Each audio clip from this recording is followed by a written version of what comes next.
নমস্কাৰ। আজি আমি আহিছোঁ কামৰূপ জিলাৰ ছয়গাঁৱৰ গণকপাৰা গাঁৱৰ পেটুৱা পাহাৰলৈ। এই পাহাৰতেই প্ৰয়াত শ্ৰদ্ধাৰ ভাস্কৰ্য শিল্পী ভগেশ্বৰ মেধিদেৱৰ হাতৰ পৰশত প্ৰাণ পাই উঠিছিলে বহুতো নিৰ্জীৱ শিলে, য'ত তেওঁ খোদিত কৰি গৈছে ভগৱানৰ বিভিন্ন অৱতাৰসমূহ।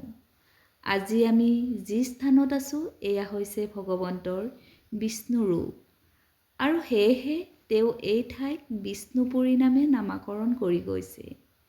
তেখেতৰ এই মহৎ কাৰ্যৰ বাবে তেওঁৰ পুণ্য আত্মাক স্মৰণ কৰি ইয়াৰ পৰাই যাচিলোঁ অযুত প্ৰণাম।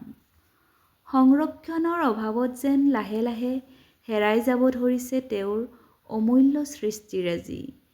সেয়েহে এই ভাস্কৰ্য শিল্পসমূহ সংৰক্ষণ কৰি তেওঁৰ সৃষ্টিৰাজিক জীয়াই ৰখাটো বৰ্তমান সময়ত আমাৰ প্ৰতিজনৰ কৰ্তব্য হোৱা উচিত।